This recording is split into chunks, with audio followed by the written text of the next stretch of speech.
Well, I'm Chris, and this is my getting my repinched engines running again. So this 3.3 would start up normal, but as soon as it got hot, it started acting real stupid. So we just need this one to warm up and act normal. We're gonna do this one first. So this one was hard to start, but once we got it started, we could keep starting it, but it just didn't run right. It seemed like it didn't have any power. And then this was the one that made me mad because it ran really good when you started it up and idled, but anything past, like whenever you rev it, which you do all the time with your RC car, you go, yeah. Anything past the quarter throttle would die. Stupid thing happened. I was taking off the freaking clutch shoe and a damn spring flew out and I lost it. I thought these would be like $2 or $3. No, they're not $2 or $3. So let's just zoom through putting this one back on real quick.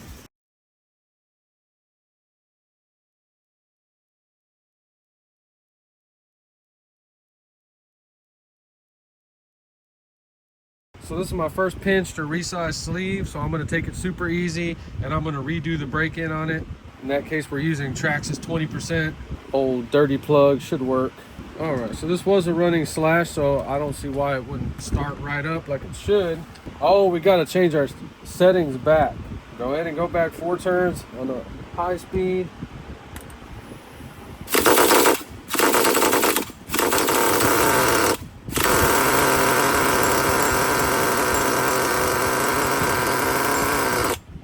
I have the idle gap too closed on it.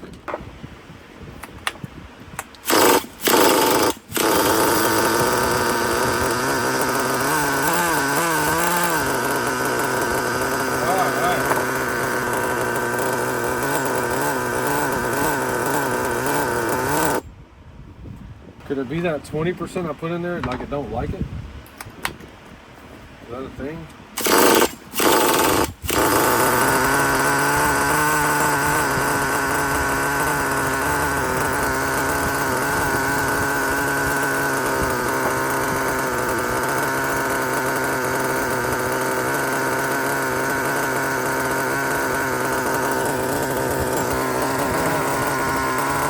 It's been running for about 5 minutes and it's only 110 degrees, 113.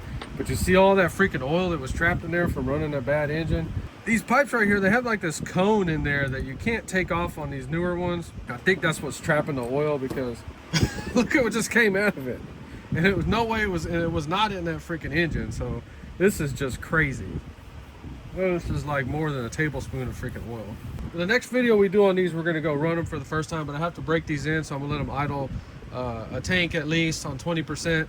And what I can tell you right now is that this thing is running super duper cold. So it was not running that cold before. So I am noticing a difference on it. Our idle gap is 1 millimeter, and let's see if it continues to start up. All right,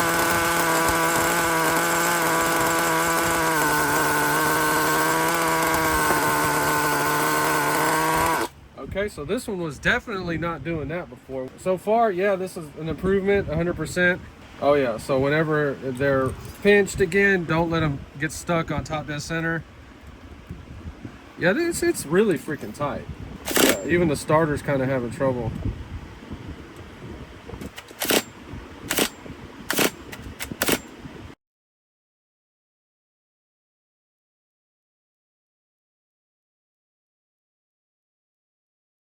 All right, the F4.6 is all ready to go. We have a pull starter, so I'm going to put some down the carburetor. Running 25% on this one. Alrighty, just some random glow plug. Oh, it already bumped. Awesome. Yeah, this was kind of tight.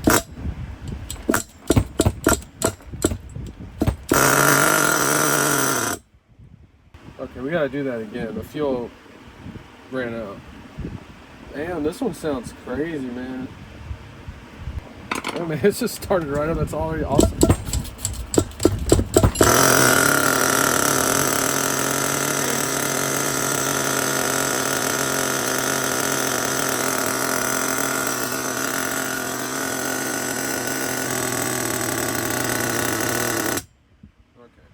This one wants a big idle gap on it. Yeah, this one was not starting like this in any freaking way whatsoever possible. So this one's already way better. This thing sounds way louder too.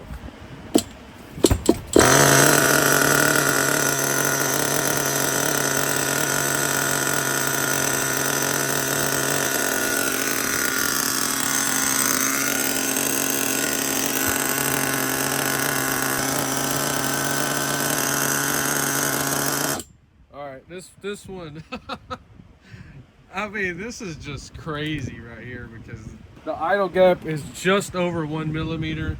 We were having to open it up 2 millimeters to start, and you see it just starts right up with a freaking old glow plug in it. So this was in one of the past videos, and I was messing with this one honestly for about 2 or 3 hours. It seems like I'm just messing with them for a minute in my videos, but no, I edit all that crap out. But that was seriously just starting for the first time again. Like I was saying in the last video, I paid $81 to pinch 3, and we're already worth $81 to save this f4.6 that I had to buy a sleeve for $112. So it's already worth it. We still have that Picco to go next. And that was a cold start, no need to heat this thing up. Just make sure it keeps starting up like that.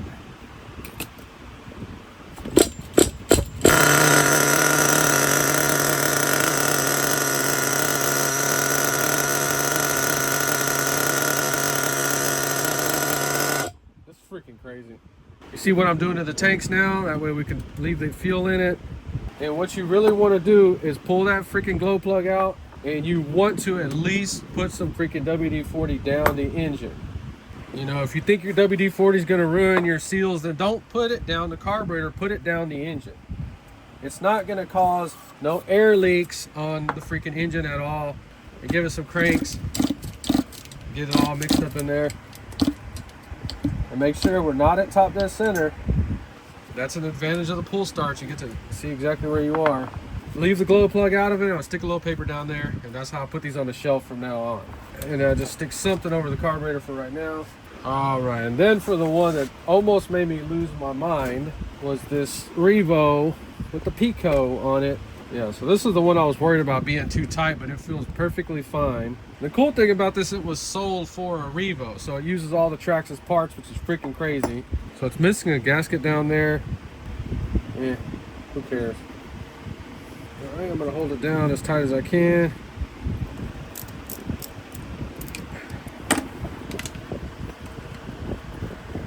All right, so this engine is still giving me trouble. It wants to get stuck at top dead center. Well, I tore up the flywheel, tore up everything down here. All right, so this engine is, it's not getting locked up. I can still turn it. It just gets super freaking tight. All right, let's try one time. Hopefully we'll get this thing to start cold. Warming this thing up is not helping it. See, there it goes, locked up. But at the same time, I'm not an idiot, and I'm not gonna just put crazy force. I know my limits on that pull string. Damn, dude, this is fucking frustrating. Damn, dude. I think we're just gonna have to keep pulling it until it starts moving easy. Just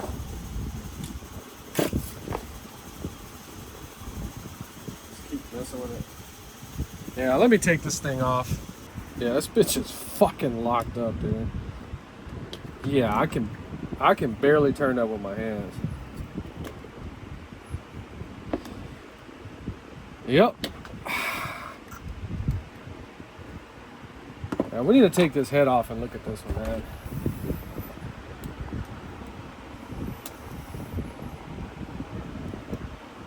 This carburetor is really pissing me off because the settings on the manuals are saying 2 millimeters past that. Bullshit. There's no freaking way the low speed could be set that freaking rich, and that's how I was trying to start it, so we might be just full of oil right now. Let's see if oil comes out of it. Nah. But once we take everything off, now it wants to act all innocent. I'm not gonna blame him because he knows what he's doing, but you can see that piston kind of wearing uneven on the top pinch right here. So maybe when he pinched the bottom, it maybe threw that off a little bit. I'm not gonna message him just yet because, you know, this is also a learning process because this could happen again. You don't always want to just jump to being a male Karen or freaking out just because you can. I'm gonna run it out here by hand, maybe with a socket at first, and we're just gonna try to loosen it up a little bit. Then we're gonna retry to put it in there. Just showing you worst case scenario, what can happen.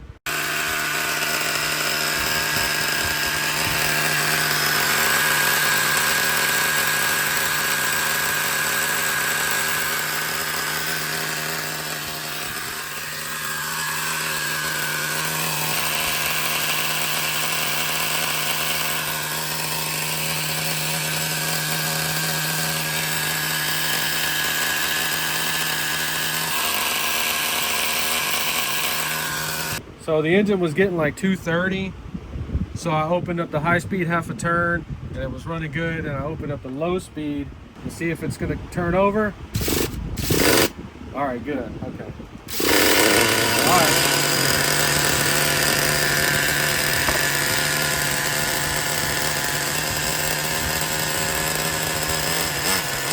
Oh, damn.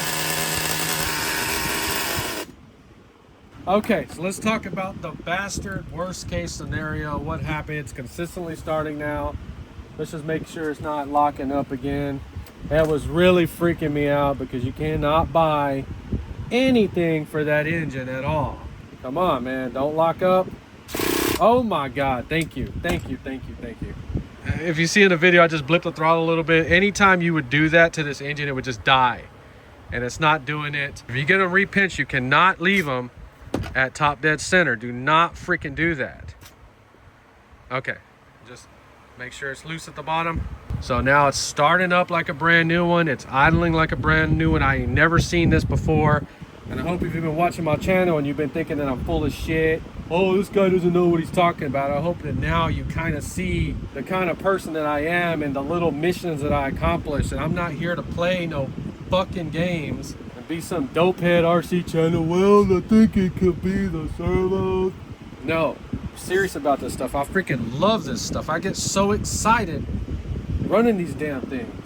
So we successfully got 3 pinches done, $81. And like I said, just one of these engines would have started running normal. It would have been worth $81, the price of a Traxxas 3.3 piston and sleeve. So I am totally confident in this guy. I'm going to send him 3 more.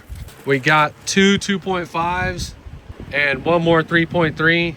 And remember, if your sleeve is just naturally worn out, like the piston pokes out at the top, you're going to get a good pinch on it no matter what.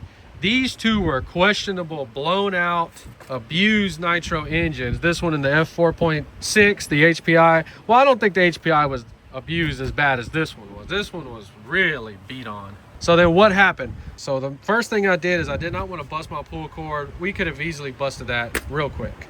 Using my brain, we took it all apart. I wrapped some tape around a one-way bearing in the socket, and this is my starter right here. Gave it like 100 revolutions and go back, put oil, and I could start to turn it a little bit. It was getting super tight there, freaking me out a little bit.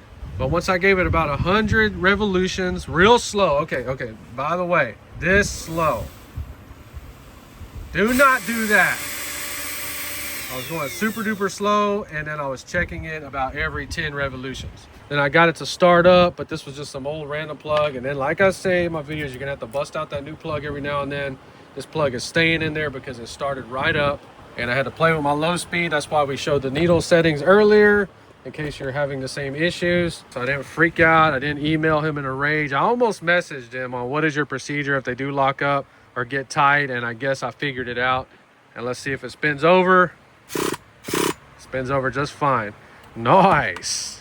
And we're talking a lot about this one, blah, blah, blah, blah, blah, because this one really stressed me out, and this one really freaking gave me anxiety today. And like I said, I was pissed off. I thought maybe the guy overpinched it. He may have overpinched it a little bit. I don't know. But worst case scenario, this is all we have to do. We can't buy anything for this damn engine. So now that we got them all running, we're going to let them idle through a couple of tanks. Well, this one especially a couple of tanks.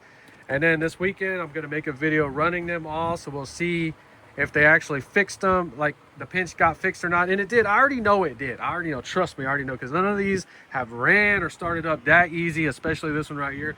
If you enjoyed this video, please like and subscribe, and thanks for watching.